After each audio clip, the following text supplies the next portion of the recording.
বাংলাদেশে ইসলামী আন্দোলনের লোক এই স্বৈরাচার সরকারের হাতে যে জুলুম নির্যাতনের শিকার হয়েছিলেন, এই শিকারের সময়ও বিপদে পড়েছেন, কিন্তু ধৈর্য হারা হয় নাই, ধৈর্য ধরে রেখেছিলেন। এই জন্য বাংলার জমিনে স্বৈরাচারকে আল্লাহ পাক বিতাড়িত করে ইসলাম প্রতিষ্ঠিত আগামীতে হবে ইনশাআল্লাহ। কথা বলুন ঠিক কিনা মুসলমান? হযরতে আবু মুসা আশআরী, হযরতে আবু মুসা আশআরী রাদিয়াল্লাহু তাআলা আনহু হতে বর্ণিত একটি হাদিস, তিরমিজি শরীফের 1024 নম্বর হাদিস। তিনি বলেন, আল্লাহর রাসূল বলে দিয়েছেন, দুনিয়াতে যে সমস্ত ব্যক্তিরা আল্লাহ রব্বুল আলামিনের শুকরিয়া আদায় করবেন তাদের লাভ কি হবে। আল্লাহর নবী বলেন, দুনিয়াতে আল্লাহ পাকের কোন গোলাম, মনোযোগ দেন, দুনিয়াতে আল্লাহ পাকের কোন গোলাম যদি আপদে বিপদে মুসিবতে পড়ে যায়, এই সময় যদি শুকরিয়া আদায় করে তো লাভটা কি হবে। তো আবু মুসা বলেন, আল্লাহ রাসূল বলেছেন, কোন বান্দার সন্তান যখন দুনিয়া থেকে বিদায় নেয়, আল্লাহ রাব্বুল আলামিন ফেরেশতাদেরকে ডাক দিয়া বলেন, ফেরেশতারা রে, আমার ওই বান্দার সন্তান কি দুনিয়া থেকে বিদায় হয়েছে? বলে হ্যাঁ। তার কি জান কবজ করেছো? বলে হ্যাঁ। বলো তো দেখি, আমার ওই বান্দা সন্তান হারা বান্দা কি বলেছে? ফেরেশতারা ডাক দিয়া বলেন, প্রভু, আপনার সন্তান হারা বান্দাটি বলেছেন, ক্বালু ইন্না লিল্লাহি ওয়া ইন্না ইলাইহি রাজিউন। আল্লাহ রাব্বুল আলামিন বলেন, ফেরেশতারা বিপদে মুসিবতে পড়বার পরেও আমার বান্দা আবার শুকরিয়া আদায় করেছে। আমি আল্লাহ বললাম, ফায়াকুলুল্লাহু তাআলা, আল্লাহ বলেন, উবনু লি আবদি বাইতান ফিল জান্নাতি ওয়া সাম্মুহু বাইতাল হামদ। আল্লাহু আকবার। আল্লাহ বলেন, এ ফেরেশতারা, বিপদের মধ্যে পড়িয়া সন্তান হারানোর পরে আমার যেই বান্দা আমি আল্লাহ রব্বুল আলামিনের শুকরিয়া আদায় করেছে, আমি আল্লাহ বললাম, যাও জান্নাতের মধ্যে আমার বান্দার জন্য একটি ঘর তৈরি করো, যার নাম হবে বাইতুল হামদ। আমরা জান্নাতের মধ্যে ঘর তৈরি করতে চাই তো ইনশাআল্লাহ? কারা কারা চাই? দুইটা হাত তুলে আল্লাহরে দেখা, লিল্লাহি তাকবীর। তাহলে আমরা শুকরিয়া আদায় করব কার? আস্তে না জোরে? জোরে বলেন, আস্তে না জোরে? এ কাকুলহাটবাসী, বলুন তো দেখি, কেন রব্বি কারিমের শুকরিয়া আদায় করব না? আকাশ বানিয়েছেন কে? জোরে বলুন কে? জমিন বানিয়েছেন কে? আরো একটু জোরে, জমিন বানিয়েছেন কে?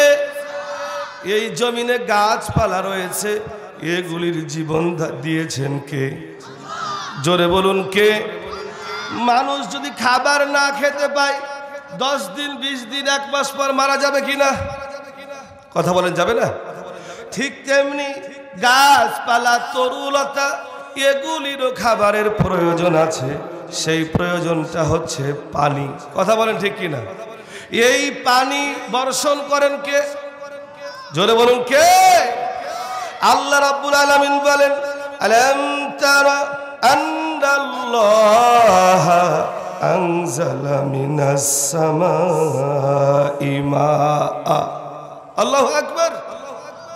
আল্লাহ বলেন, বান্দা, আকাশ হতে বৃষ্টি বর্ষণ করি আমি, সুবহানাল্লাহ বলবেন না?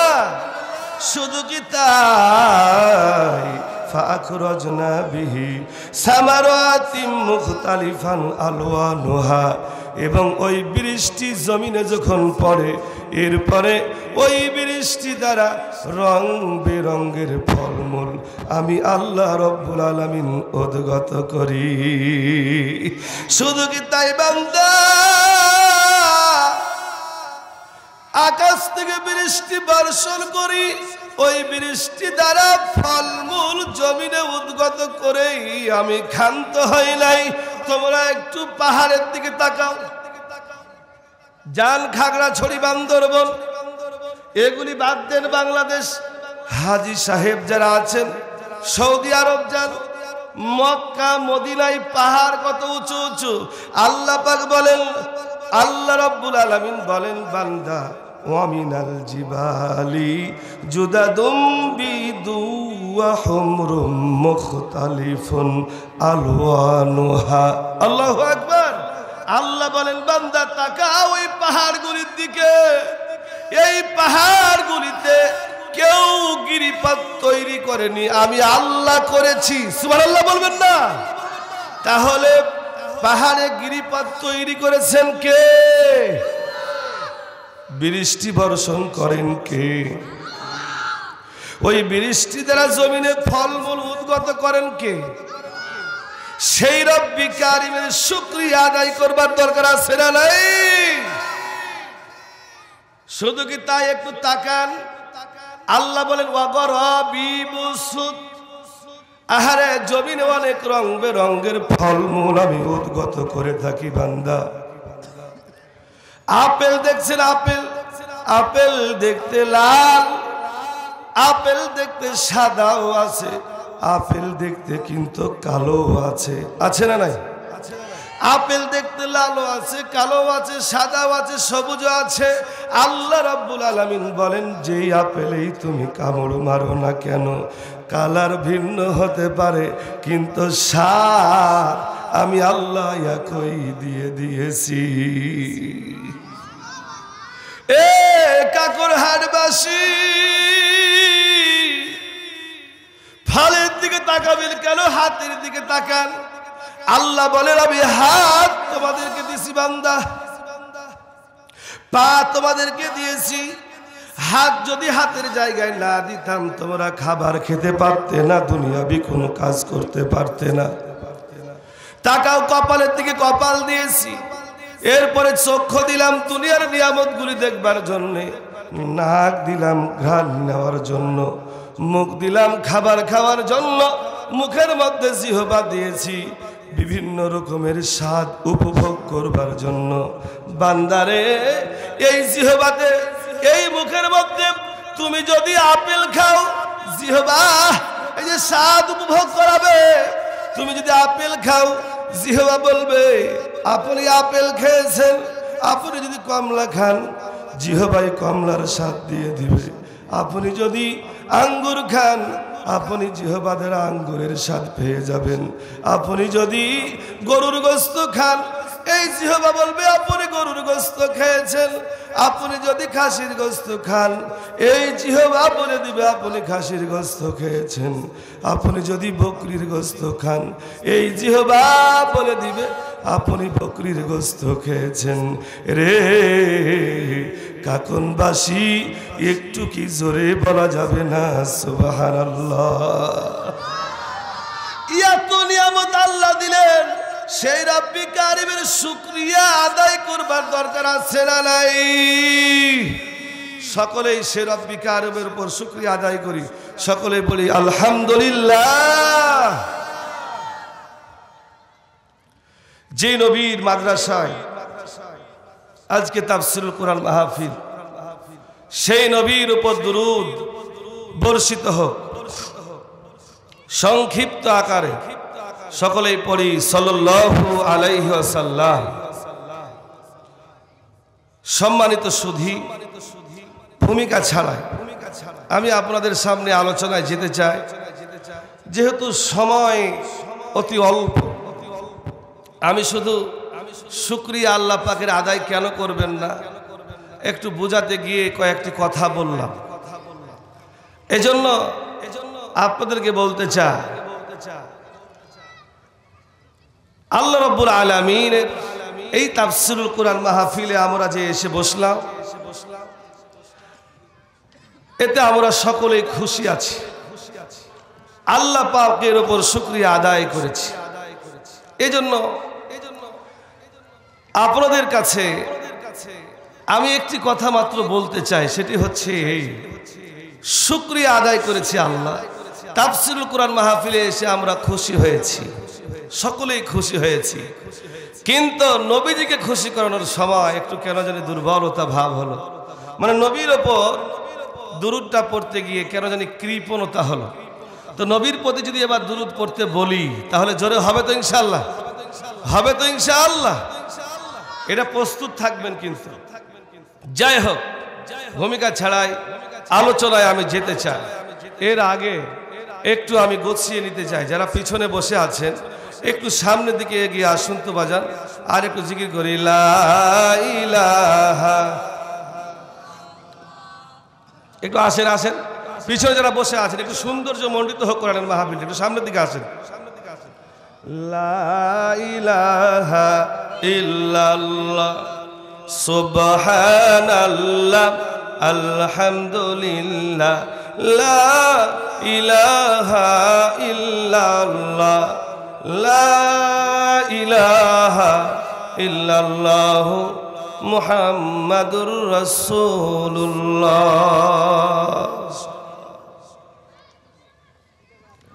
আমি আপনাদের সামনে সূরা বানী ইসরাঈলের 23 নম্বর আয়াত তেলাওয়াত করেছি। কত নম্বর আয়াত?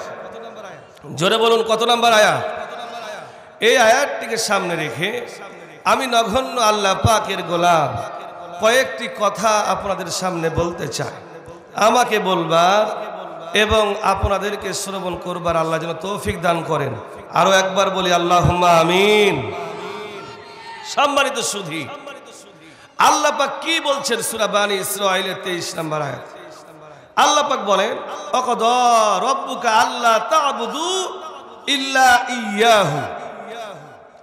আমি আল্লাহ রাব্বুল আলামিন হুকুম জারি করে দিলাম, হে বান্দা তোমরা আমি আল্লাহ রাব্বুল আলামিনের ইবাদত করো। কে বলেছেন? একটু জোরে বলুন, কে বলেছেন? তাহলে ইবাদত করব কার? দুনিয়ার কোন দেব দেবতা, যারা ইহুদি খ্রিস্টান, যারা তাদের ধর্ম দেব দেবতার পূজা করতেছে, এদের ইবাদত আমরা কি করব? কথা বলেন, করব? কারণ আল্লাহ পাক বললেন, ওয়াকাদা রাব্বুকা আল্লা তা'বুদু ইল্লা ইয়্যাহু। আমি নির্দেশ দিলাম, হে বান্দা তোমরা আমি আল্লাহ রাব্বুল আলামিনের ইবাদত করো। কে বলেছেন? তাহলে আল্লাহ পাকের ইবাদত করব তো আমরা ইনশাআল্লাহ। এবার আসুন তো আমরা ইবাদত করব কয়জন মিলে, একটু মিলায়া নি যে কয়জনে ইবাদত করব। আল্লাহ পাক যে ইবাদত করতে বললেন, তো কি কি ইবাদত আপনি আমি করব? অতগুলি ইবাদতের কথা তো বলা যাবে না, তবে শুনুন। আচ্ছা বলুন তো, রোজা রাখা কি ইবাদত? কথা বলুন, রোজা রাখা কি ইবাদত? রোজা রাখা একটা ইবাদত। আপনি যদি মানুষের সঙ্গে সদাচরণ করেন, এটাও কি একটা ইবাদত? জোরে বলুন, কি ইবাদত? আপনি যদি মানুষের উপকার করেন, ধরুন একজন মানুষ বিপদে পড়েছে, আপনি সেই ব্যক্তির উপকার করলেন, এটা হচ্ছে একটা ইবাদত। আপনি ধরুন একজন মানুষ হত দরিদ্র, একেবারেই অসহায়, অন্ধ হোক কিংবা ন্যাংলা, এই সমস্ত ব্যক্তিদেরকে হাত ধরে পার করে দিলেন। কোথায়? সুন্দর একটা রাস্তা, চলতে পারছে না রাস্তা, একজন অসহায় দরিদ্র, তাকে পয়সা দিয়ে একটু অভাব অনটন থেকে সুস্থতার দিকে নিয়ে গেলেন, সবলের দিকে নিয়ে গেলেন। এটা হচ্ছে একটা ইবাদত। এগুলি যেমন ইবাদত, সবের ধৈর্য ধারণ করা, এটা কি? জোরে বলুন, কি? এটাও একটা ইবাদত। আপদে যখন পড়বেন, মুসিবতে যখন পড়বেন, বিপদে যখন পড়ে যাবেন, ওই সময় ধৈর্য ধারণ করা, এটা কি? জোরে বলুন, এটা কি? এটাও একটা ইবাদত। আল্লাহ পাকের ইবাদত বন্দেগী করতে যাবেন, কোরআনের দাওয়াত যখন আপনি সমাজে দিবেন, কোরআনের দাওয়াত যখন রাষ্ট্রে দিবেন, ওই সময় আপনার উপরে অনেক বিপদ আসবে, আপদ আসবে, নির্যাতন নিপীড়ন চালানো হবে। ওই সময় রাগান্বিত হলে হবে না, ধৈর্য ধারণ করতে হবে। কারণ হচ্ছে আপনাকে আমাকে শিক্ষা গ্রহণ করতে হবে। বাংলাদেশে ইসলামী আন্দোলনের লোক এই স্বৈরাচার সরকারের হাতে যে জুলুম নির্যাতনের শিকার হয়েছিলেন, এই শিকারের সময়ও বিপদে পড়েছেন, কিন্তু ধৈর্য হারা হয় নাই, ধৈর্য ধরে রেখেছিলেন। এই জন্য বাংলার জমিনে স্বৈরাচারকে আল্লাহ পাক বিতাড়িত করে ইসলাম প্রতিষ্ঠিত আগামীতে হবে, হবে ইনশাআল্লাহ। কথা বলুন ঠিক কিনা মুসলমান? শুধুমাত্র কেবলমাত্র এই সুফলটা এসেছেন সবের ধৈর্য ধারণ করবার কারণ, ঠিক কিনা বলেন? এটা হচ্ছে একটা ইবাদত। কারণ আল্লাহ রাব্বুল আলামিন বলেন ইয়া আইয়ুহার রাসূল, কারণ আল্লাহ রাব্বুল আলামিন বলতেছেন ইয়া আইয়ুহাল্লাযীনা আমানু, ইয়া আইয়ুহাল্লাযীনা আমানু ইসবিরু ওয়া সাবিরু ওয়া রাবিতু ওয়াত্তাকুল্লাহ লাআল্লাকুম তুফলিহুন। হে বান্দা, হে ঈমানদারগণ, তোমরা যখন তোমাদেরকে বলতে চাই তোমরা ধৈর্য ধারণ করো এবং একে অপরের ধৈর্য ধারণের প্রতিযোগিতা করো, ওয়াত্তাকুল্লাহ, এবং আল্লাহকে ভয় করো। যদি তোমরা ভয় করতে পারো তোমাদের সকল মনের আশা আমি আল্লাহ পুরা করে দেব। সুবহানাল্লাহ বলেন। ধৈর্য ধারণ এটা বড় একটা পরীক্ষা, বড় একটা ইবাদত। বিপদে পড়েছে, ধৈর্য ধারণ করবেন। ঈমানদারদেরকে আল্লাহ পাক অনেক পরীক্ষা করেন। এই পরীক্ষা উত্তীর্ণ হতে হলে সবেরের মাধ্যমে হতে হবে। কারণ হচ্ছে নবীজিকে আল্লাহ রাব্বুল আলামিন এত সবের, এত ধৈর্য দিয়েছিলেন যে আল্লাহর রাসূলকে অনেক ইহুদিরা পরীক্ষা করেছিলেন যে দেখি কেমন নবীজির ধৈর্য, দেখি কেমন নবীজি সবের, দেখি তো। পরীক্ষা করেছেন অনেকেই, কিন্তু আল্লাহ রাসূল পরীক্ষায় উত্তীর্ণ হয়েছে। এ বাবা, ছোট্ট একটা হাদিস। আল্লাহর নবী এবং হযরতে আলী দুইজনেই মদিনার একটা ইহুদি গ্রামের পাশ দিয়ে রওনা দিয়েছে। একজন এসে ডাক দিয়া বলতেছেন, নবী, এইটা ইহুদি গ্রাম গো নবী, এই গ্রামে কেউ মুসলমান নাই, শুধুমাত্র কেবল মাত্র গো নবী আমি একাই মুসলিম। এই গ্রামে এত দুর্ভিক্ষ হয়েছে, মানুষ না খেয়ে আছে। আমার কাছে আসিয়া ডাক দিয়ে বলেছেন, রে তুমি না মুসলিম হয়েছ, তুমি না ঈমানদার, আমাদেরকে বলো এই দুর্ভিক্ষ কেমনে দূরীভূত হবে? নবী গো, আমি আপনার কাছে না জেনেই তাদেরকে বলে দিয়েছি যে তোমরা যদি মুসলমান ধর্ম গ্রহণ করে নাও তাহলে তোমাদের দুর্ভিক্ষগুলি দূরীভূত হয়ে যাবে। আল্লাহ রাসূল বলেন, আরে সাহাবী, এই কথা তুমি বলেছো ঠিক আছে, মুসলমান। নবীর সাহাবী বলেন, নবী গো, কিন্তু দুর্ভিক্ষ দূরীভূত হয় না। সবাই আমার কাছে আসিয়া ডাক দিয়া বলেন, কিরে মুসলিম হতে বললেন, আমরা সবাই মুসলিম হলাম, কিন্তু দুর্ভিক্ষ তো যায় না। যদি দুর্ভিক্ষ না যায় আমরা কিন্তু আবার আমাদের ধর্মে ফিরে যাব। নবী গো, কি করা যায় আপনি একটু পরামর্শ দেন। আল্লাহ রাসূল বলেন, আলী বলো তো দেখি, আমাদের বাইতুল মালে কি কোনো অতিরিক্ত খাবার আছে? হযরতে আলী ডাক দিয়ে বলেন, নবী নাই নাই নাই, বাইতুল মালে কোনো খাবার নাই, অতিরিক্ত কোনো খাবার নাই গো নবী, সব খাবার শেষ হয়ে গেছে।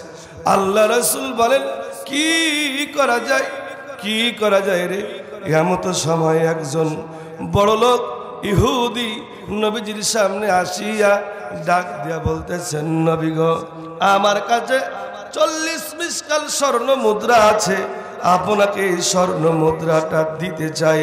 আল্লাহ রাসূল বলেন, দাও দাও, আমি অত্যন্ত খুশি হয়ে গেলাম, দাও আমারে দাও, তোমারে নির্ধারিত সময়ের মধ্যে পরিশোধ করে দেব। ডাক দেয়া বলতেছেন, নবী না গো, না গো নবী না, কোশ্চিন কালেও না, আপনাকে এই টাকাটি দিতে পারি, এই স্বর্ণ মুদ্রা দিতে পারি, তবে আপনার সঙ্গে আমার একটা ওয়াদা। আল্লাহর নবী বলেন, কি ওয়াদা রে?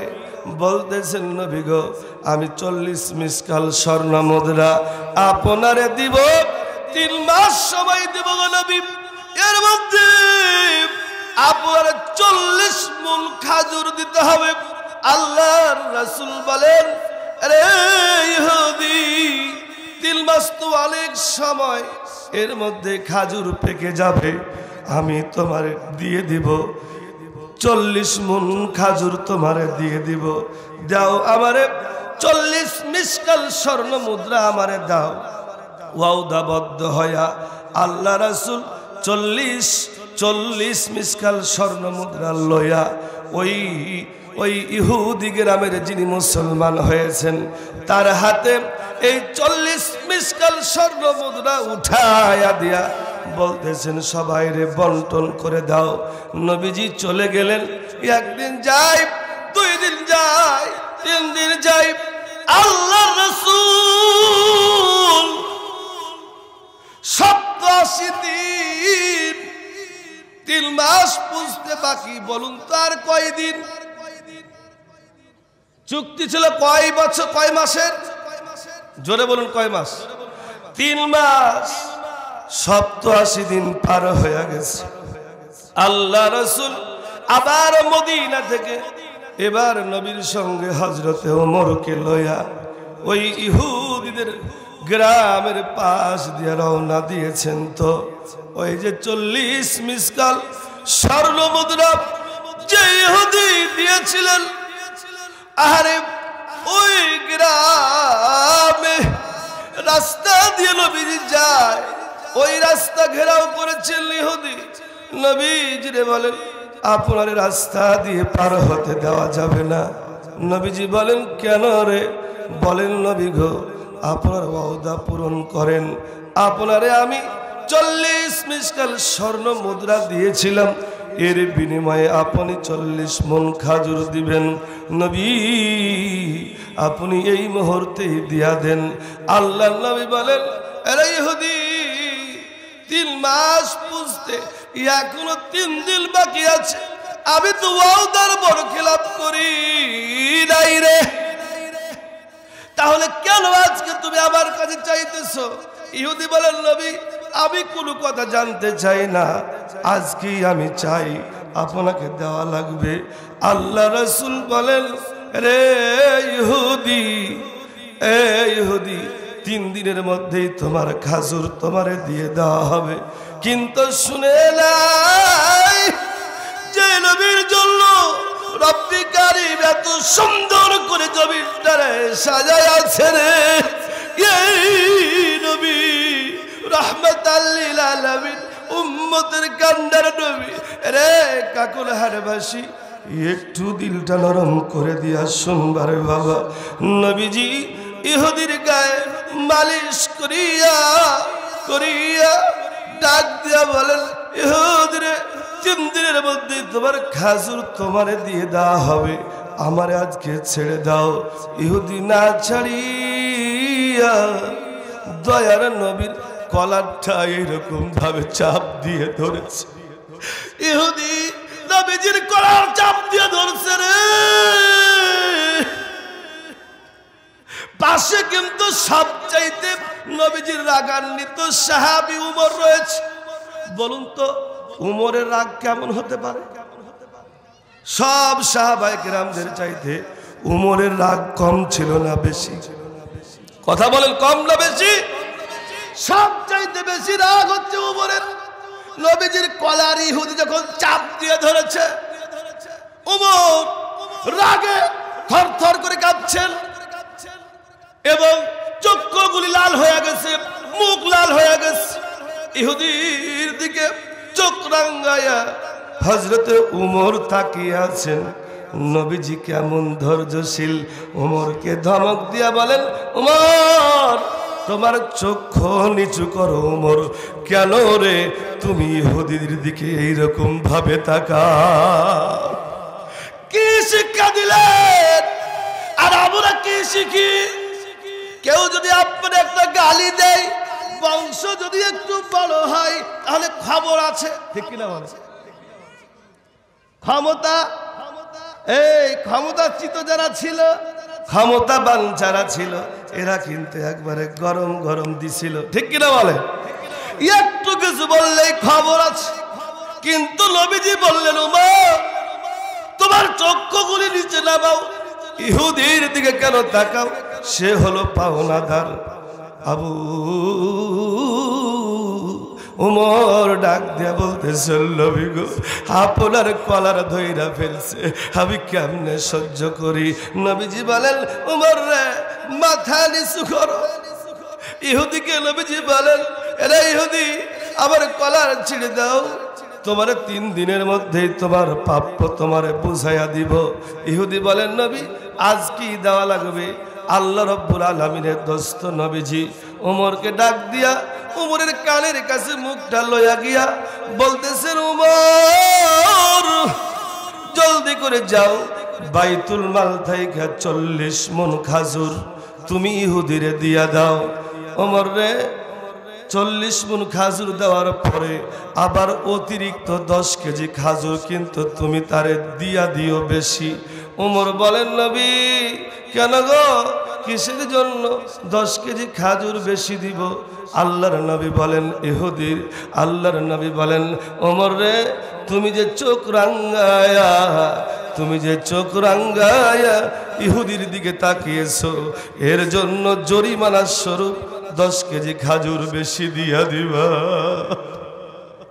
হযরত ওমর ইহুদিকে লয়া বাইতুল মাল গোডাউনের মধ্যে গিয়া 40 মণ খাজুর ইহুদিরে বুঝাইয়া দিয়া অতিরিক্ত আরো 10 কেজি খাজুর ইহুদিকে যখন হযরত ওমর দিচ্ছেন, ইহুদি বলেন, ওমর গো আমি তো পাবো 40 মণ, তাহলে তুমি আরো 10 কেজি খাজুর কেন বেশি দিলা?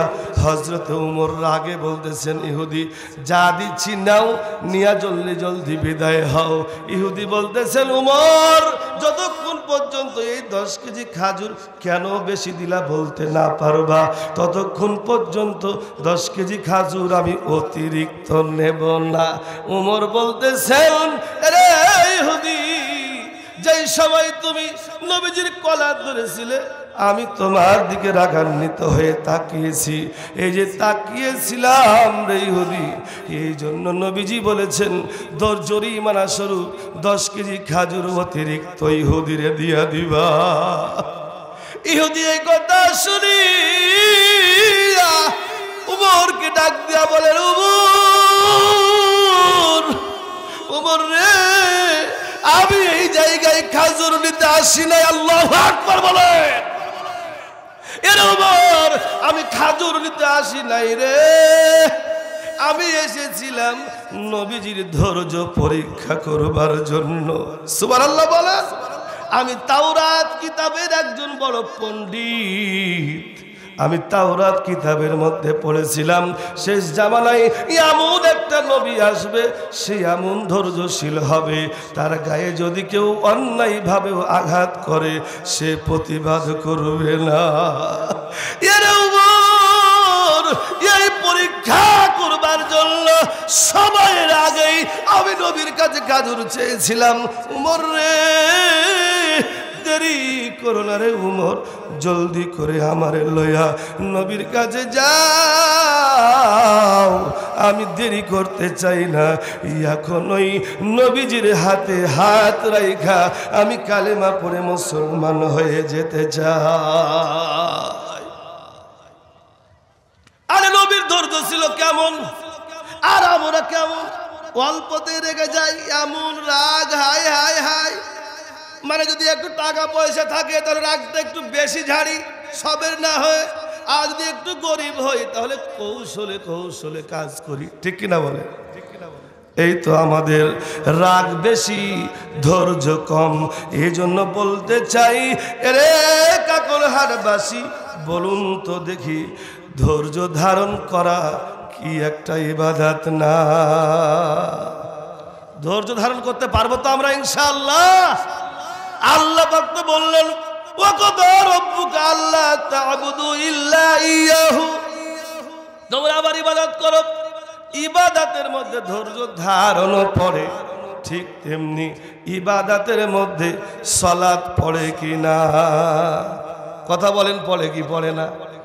আপনি রোজা রাখলেন, আপনি সবের হলেন, আপনি অন্যের উপকার করলেন, এই সবগুলি এক জায়গায় রাখলেন, সব দিক দিয়ে ভালো, কিন্তু সালাত আদায় করলেন না। কিয়ামতের দিন এগুলি কোনো কাজে আসবে না, সালাত যদি আপনার আমার ঠিক না থাকে। এই জন্য সমস্ত ইবাদতের চাইতে বড় ইবাদতের নামই হচ্ছে সালাত।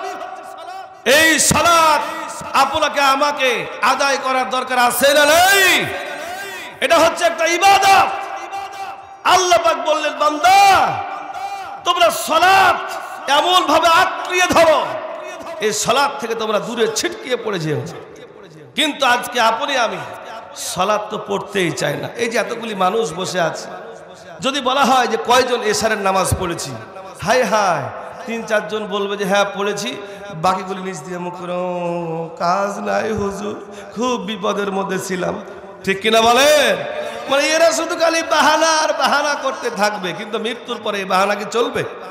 কথা বলেন, চলবে? এই বাবা, বিপদে পড়ে যাবেন, আপদে পড়ে যাবেন, কষ্টের মধ্যে পড়ে যাবেন, আপনি ধরুন ঋণগ্রস্ত হয়ে গেছেন, আপনি একটা বড় ধরনের কেসের মধ্যে পড়ে গিয়েছেন, ওই সময় দুনিয়ার কোন মানুষের কাছে চাইবেন না, আল্লাহর কাছে চাইবেন। কার কাছে চাইবো আমরা? আল্লাহর কাছে। এই চাওয়াটা কি?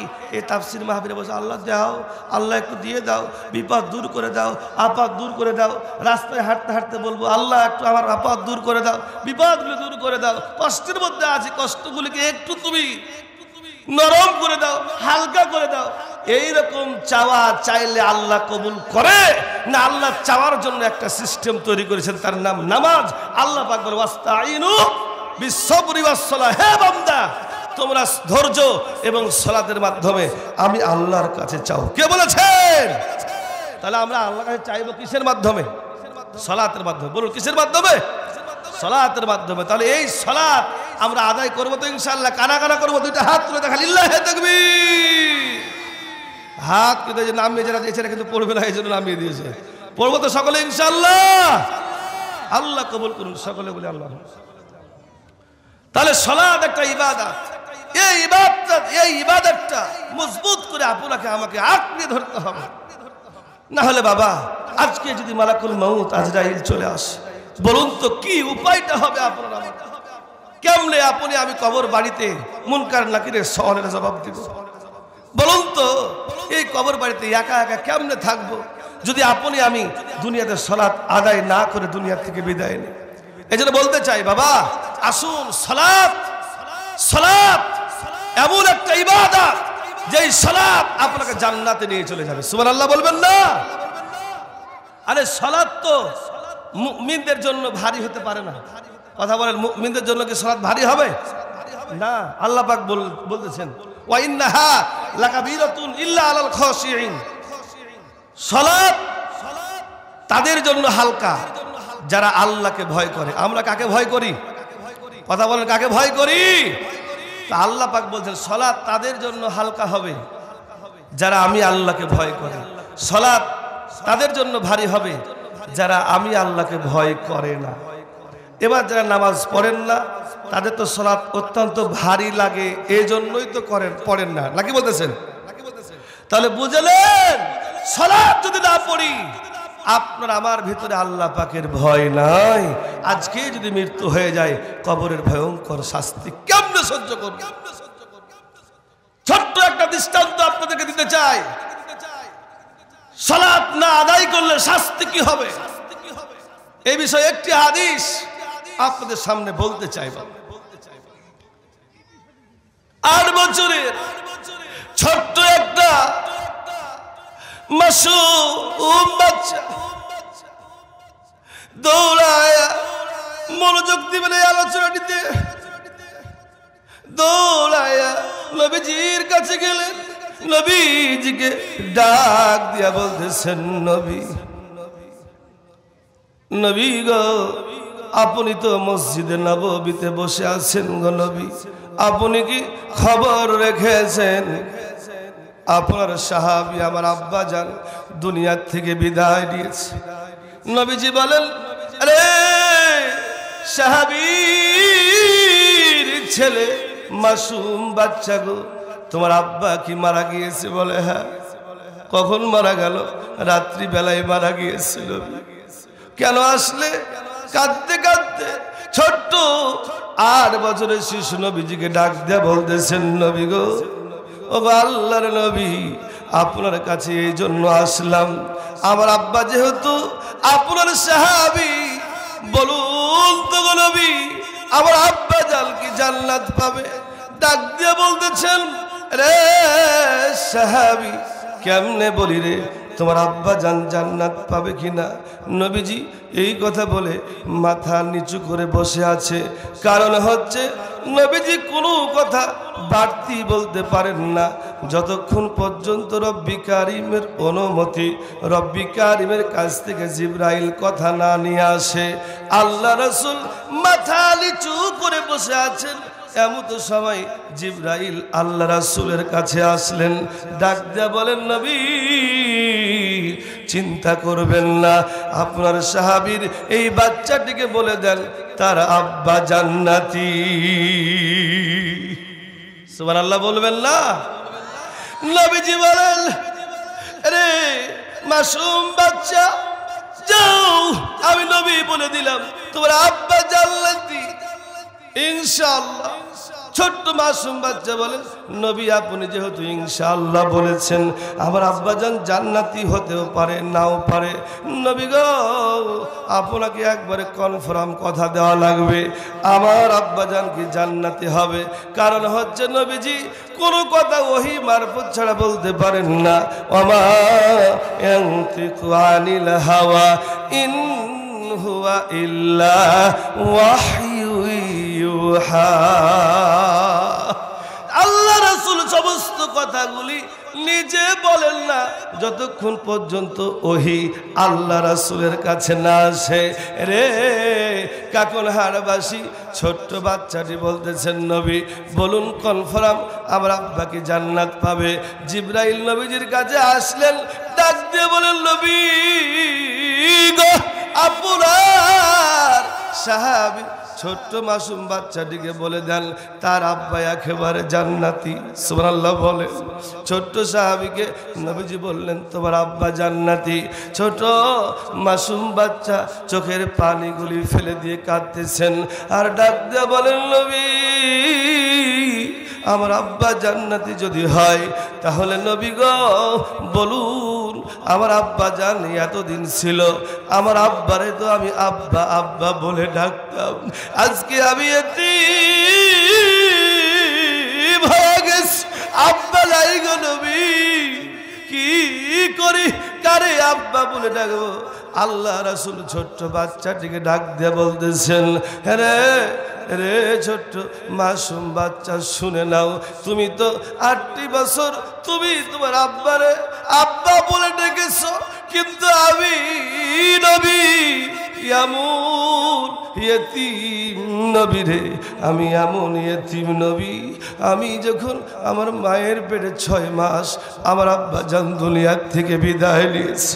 রে মাসুম বাচ্চা শুনো আমি দুনিয়ায় আসলাম, আব্বারে দেখি নাই।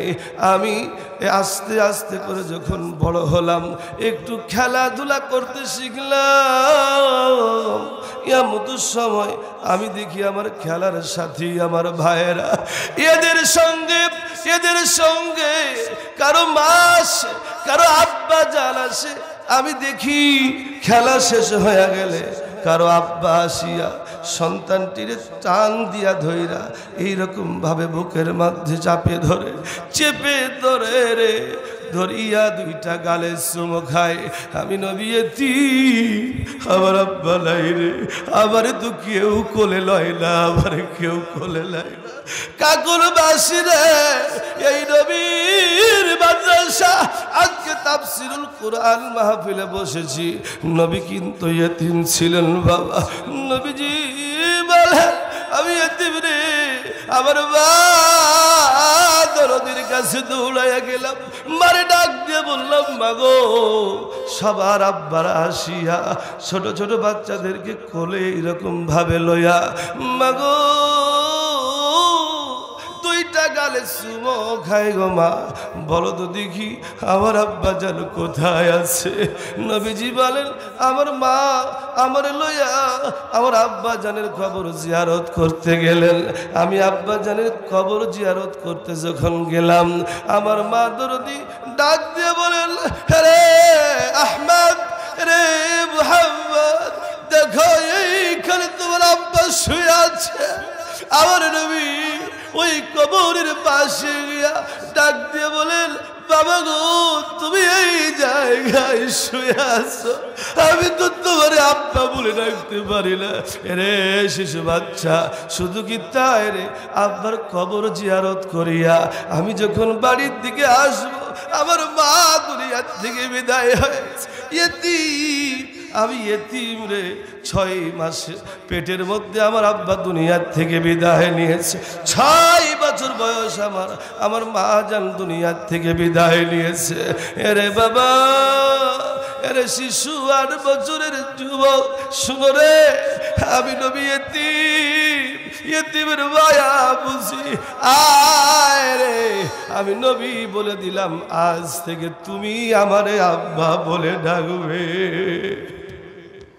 ছোট্ট বাচ্চাটি বলেন নবী গো, আপনি তো বলেছেন আমার আব্বা জান্নাতি, তাহলে কি আমার আব্বা জানের জানাজা পড়াবেন? আমার নবী বলেন হ্যাঁ, তোর আব্বা জানের জানাজা আমি পড়াবো। আল্লাহ রাসূল সাল্লাল্লাহু আলাইহি ওয়াসাল্লাম, আরে শিশু বাচ্চার আব্বা যেহেতু নবীজির সাহাবীর জানাজা আল্লাহ রাসূল পড়াবেন, ইমামতি করবেন আল্লাহর রাসূল। সাহাবায়ে কেরাম মুক্তাদি হয়ে আছেন, আল্লাহ পাকের পয়গম্বর সাহাবীর লাশটা সামনের দিকে রাখিয়া নবীজি নিয়ত করবার পরে এবার জানাজার নামাজ পড়তে যাবে। আল্লাহু আকবার যেই সময় বলতে গেছে, এমন সময় দেখি মৃত লাশের হাঁটুগুলি কেন জানি কাঁপাকাঁপি আরম্ভ করে দিয়েছে। আল্লাহ রাসূল বলেন উমর, তাকাইয়া দেখো রে, আমার সাহাবী কি মারা যায় নাই? হযরত উমর দেখতে গেলেন, দেখে এসে বলতেছেন নবী গো, না গো নবী না, আপনার সাহাবী দুনিয়ার থেকে বিদায় নিয়ে চলে গেছে। আল্লাহ রাসূল এবার আবারও নিয়ত বাঁধিয়া আল্লাহু আকবার বলতে যাবে, এমন সময় দেখা যায় মৃত সাহাবী এত জোরে মাজাটারে একটা ঝাঁকুনি মেরেছেন। আল্লাহর রাসূল ডাক দিয়ে বলেন, কিরে আলী, দেখো না আমার সাহাবী কি মারা যায় না? কেন মাজাটা এইরকম ভাবে নাড়াচাড়া করলো? হযরতে আলী দেখিয়া নবীরে ডাক দিয়ে বলেন, নবী না, আপনার সাহাবী দুনিয়ার থেকে বিদায় নিয়েছেন। আল্লাহ রাসূল ডাক দিয়ে বলতেছেন, ঠিক আছে। আমার নবী আবারও জানাজা পড়ার জন্য প্রস্তুতি নিয়েছেন। আল্লাহু আকবার বলে হাতটা বাঁধতে যাবেন, এমন সময় মৃত সাহাবী শোয়া থেকে বসে আবার শুয়ে গেছে। আল্লাহ রাসূল বলে, খেয়ে ফেললো, এটা কি হয়ে গেল? আল্লাহ রাসূল মাথা নিচু করে আছেন, কারণটা হচ্ছে জিবরাইল যতক্ষণ পর্যন্ত ওহী না নিয়ে আসবে, ইয়ান্তিকু আনিল হাওয়া ইন হুয়া ইল্লা ওয়াহয়ু ইউহা। রে কাকনবাসী একটু জোরে কি বলা যাবে না আল্লাহু আকবার। নবীদের কাছে ওই আসলেন, অর্থাৎ জিবরাইল আসলেন। জিবরাইল আসলেন, আল্লাহ রাসূল বলেন, রে জিবরাইল, এই শাস্তি কেন আমার সাহাবীর? ডাক দিয়ে বলতেছেন, নবী এই শাস্তি আপনার সাহাবীর কেন হচ্ছে জানেন? বলে কেন? আল্লাহ রাসূল বলেন, জিবরাইল বলো কেন? জিবরাইল বলেন, নবী যেই দিন কালেমা পড়ে মুসলমান হয়েছে আপনার এই সাহাবী, এরপর থেকে মৃত্যুর আগ পর্যন্ত একটা ওয়াক্ত নামাজ মাত্র ছেড়েছিল। কয় ওয়াক্ত? জোরে বলেন কয় ওয়াক্ত? মনোযোগ দেন, কয় ওয়াক্ত নামাজ? একটা ওয়াক্ত নামাজ ছেড়েছিল গো নবী। এই জন্য এই একটা ওয়াক্ত নামাজে যত পরিমাণ গুনাহ হবে, এই গুনাহগুলিকে বিষ বানায়া একটা সাপ তৈরি করে দিয়া আল্লাহ রব্বুল আলামিন জানাজার পূর্বেই তার শাস্তি দিয়ে দিচ্ছেন।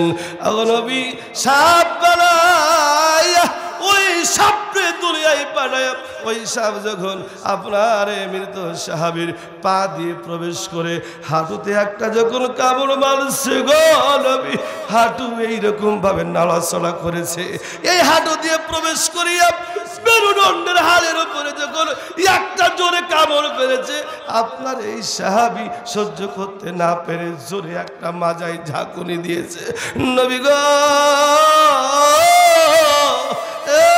আল্লাহর নবী, এই সাপ যখন হাঁটু ভেদ করিয়া মাজা ভেদ করিয়া শরীর দিয়া কলিজায় গিয়া যখন একটা জোরে কামড় মারছে রে, আপনার সাহাবী সহ্য করতে না পেরে শোয়া থেকে বসে আবার শুয়ে গেছে।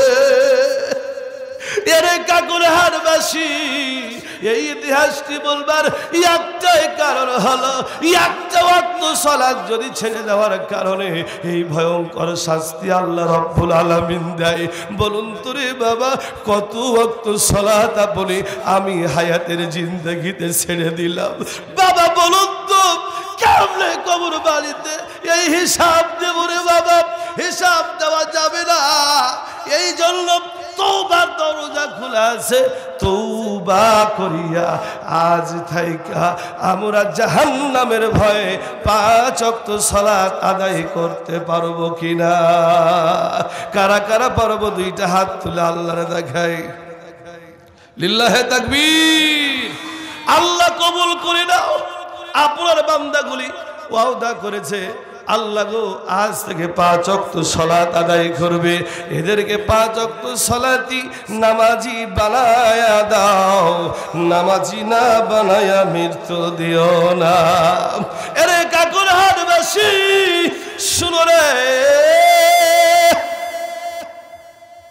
ইবাদত করবা যখন, নামাজ পড়বা যখন, রোজা রাখবা যখন, সৎ কাজ করবা যখন, দান খয়রাত করবা যখন, ওই সময় তুমি পাকা পুক্ত ইমানদার হয়ে যাবা। একটু জোরে কি বলা যাবে না? আল্লাহু আকবার। এটা আমার কথা নয়, আল্লাহ রাব্বুল আলামিন বলেন, ইয়া আইয়ুহাল্লাযীনা আমানু হাল আদুল্লুকুম আলা তিজারাতিন তুনজিকুম মিন আযাবিন আলিম। বান্দারে, আমি কি তোমাদেরকে এমন একটা ব্যবসার কথা বলে দেব না, যে ব্যবসা করলে তোমরা জাহান্নামের আগুন থেকে রক্ষা পেয়ে যাবে? সুবহানাল্লাহ বলবেন না? তাহলে কি ব্যবসা বলবো আপনাদের সামনে? আল্লাহ পাক বলেন, বান্দা এমন একটা ব্যবসার কথা কি তোমাদেরকে বলে দিব না, যেই ব্যবসা করলে জাহান্নামের আগুন থেকে রক্ষা পেয়ে যাবে? কি ব্যবসা রে বাবা? আল্লাহ রাব্বুল আলামিন বলেন, তুমিনুনা বিল্লাহি ওয়া রাসূলিহি ওয়া তুজাহিদুনা ফি সাবিলিল্লাহি বিআমওয়ালিকুম ওয়া আনফুসিকুম যালিকুম খায়রুল লাকুম ইন কুনতুম তা'লামুন। এরে বান্দা, তোমরা আমি আল্লাহ এবং আমার রাসূলের উপরে বিশ্বাস স্থাপন করো এবং জান এবং মাল দিয়ে আমি আল্লাহ পাকের রাস্তায় জিহাদ করো। এই কথাটি বলুন তো বলেছেন কে? আল্লাহর উপরে বিশ্বাস করার মানে হচ্ছে আল্লাহ পাকের সমস্ত ফরজ কাজগুলিকে মনে প্রাণে গেঁথে নিয়ে ইবাদত করার নাম হচ্ছে আল্লাহ পাকের উপরে বিশ্বাস স্থাপন করা। নবীর উপরে বিশ্বাস স্থাপন করবার নাম হচ্ছে আল্লাহ রাসূলের সুন্নতগুলিকে আঁকড়িয়ে নিয়ে ধরে নবীর সমস্ত সুন্নাতগুলিকে মানার নাম হচ্ছে নবীর উপরে বিশ্বাস স্থাপন করা।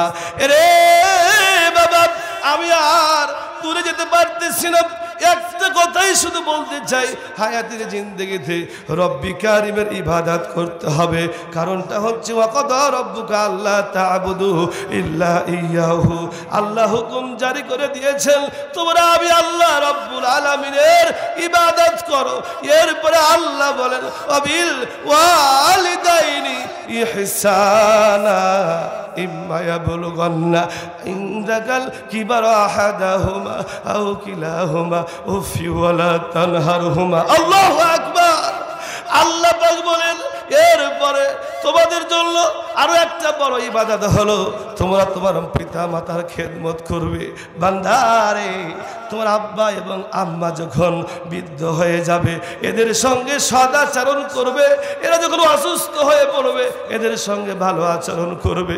কারণটা হচ্ছে এই মা দরদি 10টা মাস আমার এই পেটের মধ্যে নিয়ে থেকেছে। বাবা গো, কাকুরহাট বাসীরে, এই মা দরদির খেদমত করতে আল্লাহ পাক বললেন। কারণটা হচ্ছে মা এই পেটের মধ্যে আমাকে 10টা মাস নিয়েছিল। বাবারে, মায়ের চলাফেরা করতে অনেক কষ্ট হয়েছে আমাকে নিয়ে। কাকুরহাটবাসী একটু দিলটা নরম করে দেন রে বাবা, বাবারে একটু দিলটা নরম করে দেন। আপনাদের সামনে কয়েক মিনিট বলতে চাই, মা দরদি এই পেটের মধ্যে লয়া আমারে আপনারা লয়া কত রাত্রে কত জায়গায় কাজকর্ম করে বেরিয়েছে, উঠান ঝাড়ু দিয়েছে, আহারে বাড়ির সমস্ত কাজকর্ম করেছে, রান্না বান্না করিয়া মা দরদি আর খাবার খাওয়ার সুযোগটা পর্যন্ত পায় নাই। কলিজার টুকরো আব্বা যান রোদ্রে কামলা কাটছে রে, রোদ্রে কাটিয়া ক্ষুধার্ত অবস্থায় বৈকাল বেলায় আসিয়া বাড়িতে থাকে মা আপনারে আমার পেটে লইয়া সমস্ত কাজ কর্মগুলি করতেছে। হেরে কাকুরহাটবাসী কারো বাহানায় মায়ের জন্য দিলটা নরম করে দিবা রে বাবা, একটু দিলটা নরম করে দিবা। ও বাবা, মা আসবা, আব্বা জান আসবার পরে বাড়িতে আসিয়া দেখতেছেন মা দরদি কাজকর্ম করতেছেন।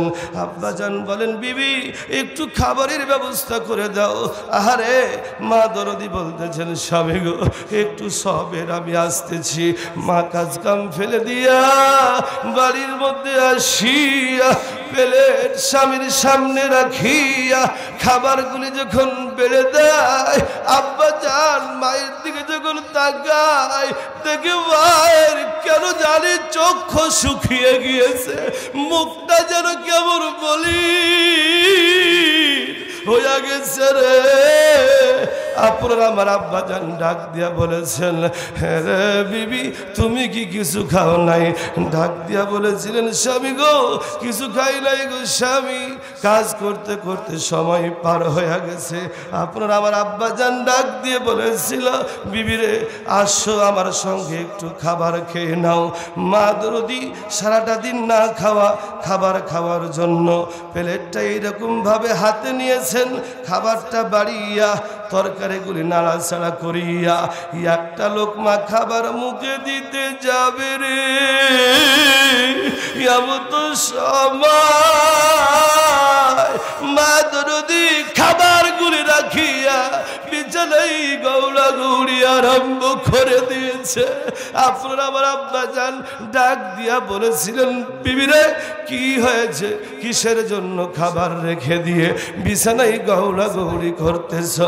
ডাক দিয়া বলেছিলেন স্বামী গো সারাটা দিন না খেয়ে আছি গো স্বামী, এই পেটের মধ্যে সন্তান প্রায় 7 মাস 8 মাসের পেটের মধ্যে গো স্বামী, এই পেটের মধ্যে সন্তান লইয়া সারাটা দিন না খাওয়া শরীর লইয়া একটা লোকমা খাবার যখন মুখে দিতে গেলাম গো তো সবাই আমার এই পেটের সন্তানটি আমি মায়ের কলিজায় এত জোরে একটা আঘাত করেছে আমি মা সহ্য করতে না পেরে বিছানায় গৌড়া গৌড়ি করা আরম্ভ করেছি। রে কাকুরবাসী এইরকম কষ্ট করলে বলো কার জানি মালাই রে। ওই মায়ের জন্য একটা ফোঁটা চোখের পানি ফেলে দাও। 8 মাস থেকে 9 মাস হলো বাবারে আপনি আমি দুনিয়ায় আসবো। মা দরদির ব্লাড ভাঙ্গা আরম্ভ হয়েছে, রক্তগুলি বের হচ্ছে রে বাবা। মা দরদি প্রসাব যন্ত্রণা সহ্য করতে পারে না, ডাক দিয়া বলতেছেন নানি কিংবা দাদিকে, ওগো মা একটা ফুটো বিষ এনে দাও, এই বিষ খেয়ে দুনিয়ার থেকে বিদায় হয়ে যাব। এরপরও প্রসাব যন্ত্রণার কষ্ট সহ্য করতে পারি না। আপনার আমার নানি কিংবা দাদি ডাক দিয়া বলেছিলেন মা রে একটু সবের ধৈর্য ধারণ করো, কারণটা হচ্ছে রে মা এইরকম কষ্ট সবাইকে সহ্য করতে হয়। বাবা গো মা দরদি সহ্য করতে পারে না, গলা কাটা মুরগির মতো একবার ডানে যায় একবার বামে যায়, কাঁদতে থাকি রে বাবা। এমন একটা পর্যায়ে রক্ত শুধু ভাঙতে আছে রে বাবা। মা দরদি মা দরদি গো সহ্য করতে পারে না। আস্তে আস্তে ডাক্তাররা বলে সন্তান যখন দুনিয়াতে আসবে পাগুলি ভিতরে মাথাটা বের হয়ে আসবে, কিন্তু এইরকম ভাঁজ হয়ে থাকবে। যখন দুনিয়াতে সন্তানটি আসে রে ওই সময় ওই সন্তানটি এত জোরে একটা মায়ের কলিজায় লাথি মেরে দুনিয়ায় আসে রে। মা দরদি এই কষ্ট সহ্য করতে না পারিয়া দূর জমিনে অজ্ঞান হয়ে পড়ে যায়।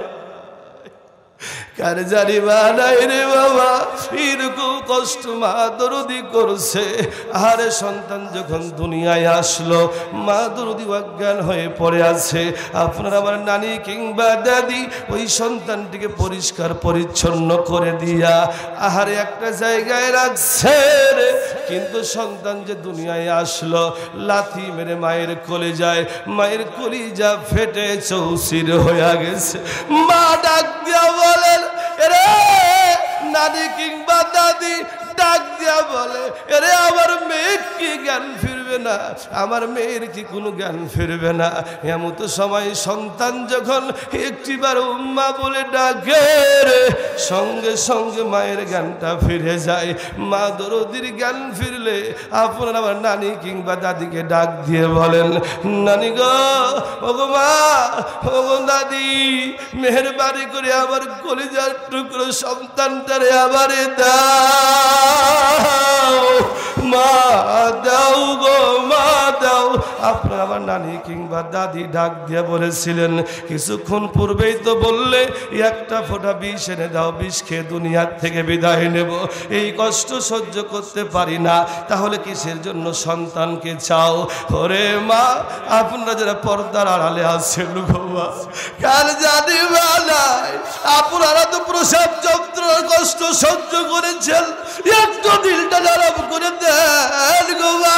ও মা ওই সময় আপনার আবার মা ডাক দিয়া বলেছিলেন আমার এই সন্তানটি যখন দুনিয়ায় আসিয়া আমি মারে যখন একটিবার মা বলে ডাকছে রে আমি মা পেটের মধ্যে যে কষ্ট পেয়েছিলাম সন্তানকে ধারণ করতে গিয়া এবং এই প্রসাব যন্ত্রণা সমস্ত কষ্টগুলি আমার সন্তান যখন একবার মা বলে ডেকেছে আমি সব কষ্টগুলি ভুলে গেছি।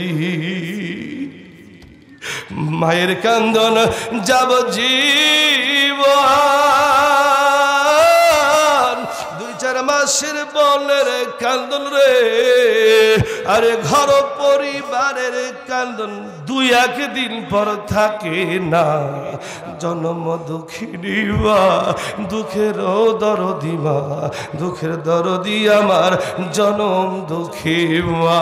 এরে কাকুরবাসী শোনো গো, কার জানি মা নাই, কার জানি আব্বা নাই, ওই অন্ধকার কবরে কাকে যেন ডাক দিয়ে বলতেছেন, আব্দুল মালিক, আব্দুল গফফার রে, তোমাদের জন্য 10 বিঘা 20 বিঘা 100 বিঘা করে জমি রেখে আসলাম, আজকে এই কবরের আযাব সহ্য হয় না রে, একটু আমার জন্য দান করো।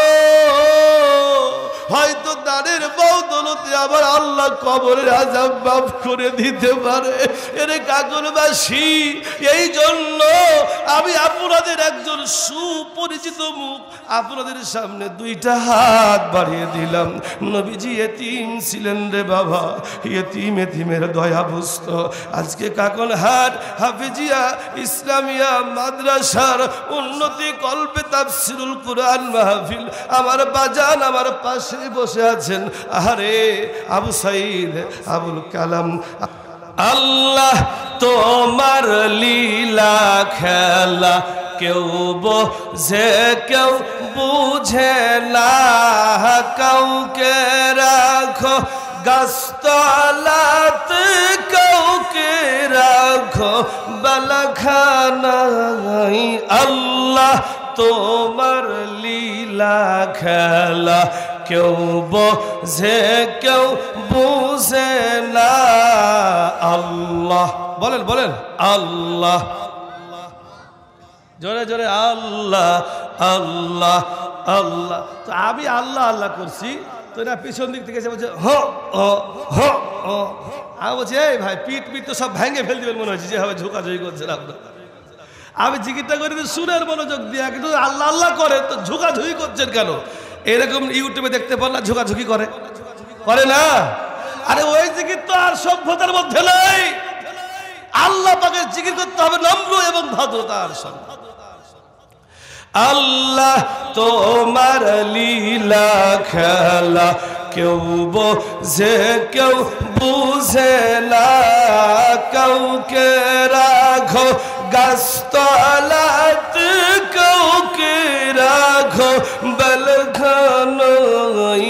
আল্লাহ তোমার লীলা খেলা কেউ বোঝে কেউ বুঝে না। আল্লাহ আল্লাহ আল্লাহ আল্লাহ, একটা জিকিরটা করি না, আল্লাহ আল্লাহ আল্লাহ আল্লাহ। ইব্রাহিম তোমার নবী ছিল, নমরুদে আগুনের ফেললো।